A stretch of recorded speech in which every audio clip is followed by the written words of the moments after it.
Pastor जी कहते हैं परमेश्वर की सेवकाई के लिए 18 साल घर छोड़ के चले गए, 30 साल में गए। After 12 years went to his home.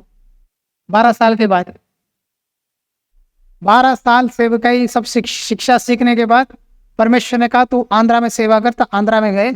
एक बार उनकी मम्मी डैडी को मिलने गए। उस दिनों में फोन भी नहीं था। माँ बाप सोचे फिर बेटा कहीं मर गया।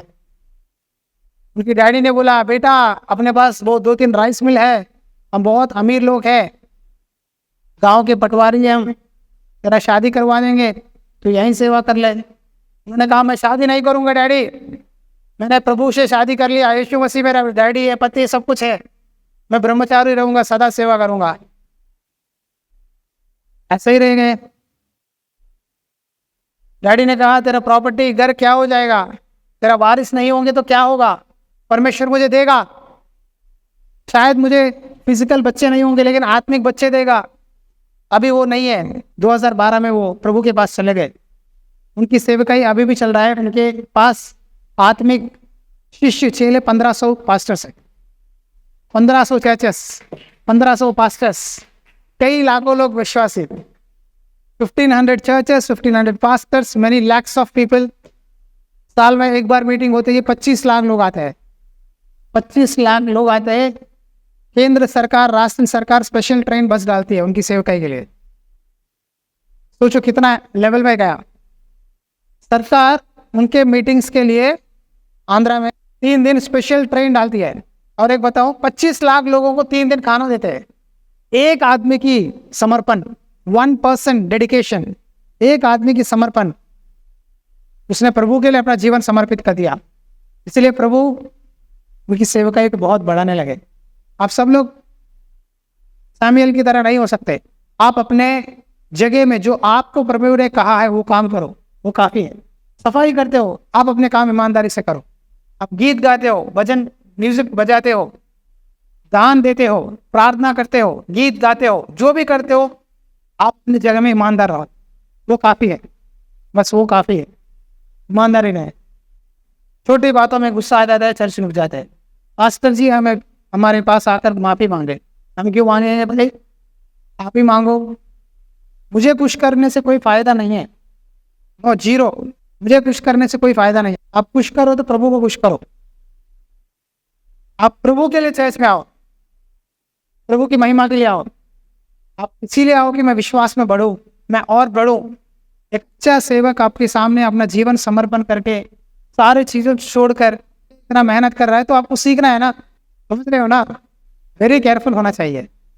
तो मैं डरते हुए अपना वचन बोलने के डरते हुए, कांपते हुए बोलता हूँ। सुनने वालों को कितना डर रहना चाहिए, कितना भक्ति रहना है, कितना संभल के रहना है। हाँ, केयरलेस तू नहीं तो और कोई नहीं सीखेंगे, कभी नहीं सुधरेंगे। आंखें बंद हो गए। जो लोग पीछे चले गए प्रभु से, उनके लिए प्रार्थना करना है, आंखें खोलना है। शैतान ने उनकी आंखों पे धुंधलापन दे दिया। आपके बच्चे हैं, 2 बच्चे, एक बेटा घर में, एक बेटा आपको छोड़ के चला गया, कैसा रहेगा? दुख लगेगा। परमेश्वर का दास का दिल भी यही है, दुख होता है। बुढ़ाऊ पुत्र बहुत लोग हैं, चले गए पुत्र बहुत है। अच्छा बुद्धि, मुझे ये भी प्रभु ने बोला, यहाँ पवित्र आत्मा का अभिषेक है, किसी को खुशी करने के लिए नहीं बोलता। ओके, डायरेक्टली पॉइंट पे टोकता हूँ। अरे नहीं यहाँ नहीं टोकना चाहिए, दर्द आएगा। अरे कुछ समझेंगे, बोलना है तो बोलना है। आप याद रखो, अगर प्रभु कुछ बोल रहा है आपसे, किसी को वचन बोलने के लिए, प्रार्थना करने के लिए, आप रास्ते पे बाइक पे जा रहे हो, उसका चेहरा देखे वो हंसने लगा, बातचीत करने लगा, प्रभु बोलेगा वचन बोल, तेरी गवाही बता। अब बोलेगा नहीं हाँ कोई बात नहीं, प्रभु जी ये नहीं मानेगा, नहीं बाबा नहीं मानेगा, मुझे पता है। जब आप इस आवाज को दबाकर अपनी मन की बात करोगे ना, तो उस पवित्र आत्मा के द्वारा आने वाले आशीर्वादों को आप होते हैं, नुकसान हो जाता है। आप अपने अपने नौकरियों में, आपके साथ बहुत दोस्त है, आप उनको क्या आपने कभी प्रभु के बारे में बताया, चर्च के बारे में बताया कि ये सही है, ये गलत है, ये झूठ है? फोन में आईफोन सच्चा भी है, डुप्लीकेट भी है।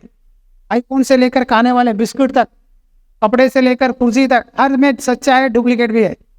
एक अविश्वासी थी, उसकी दोस्त विश्वासी थी, तो चर्च जाती थी, पास्टर जी ने मेरे जैसा ही दिया था, एक वचन और एक चर्च का कॉपी। हाँ, पास्टर ने बोला अपने दोस्तों को दे, ऐसा ही दे दी। She gave. एक दिन वो सोच रही थी, रो रही थी, दुखी थी, फांसी लगाने के रस्सी ऊपर छत पे था, निकालने की कोशिश कर रही थी, तब ये पेपर गिर गया। हे सब परिश्रम करने वाले और बोझ से दबे लोगों, मेरे पास आओ, मैं विश्राम दूंगा। पढ़ने लगी और एड्रेस, फोन नंबर लिखा है, पास्टर जी का नंबर। पहले अपने दोस्त को फोन की, बोली मुझे पास्टर जी से बात करना है।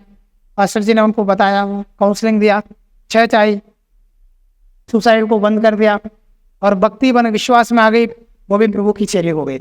ये वचन ना दो धारी तलवार है, ये सुसाइड से बचा सकता है, ये दुखियों को सही रास्ते पे ला सकता है।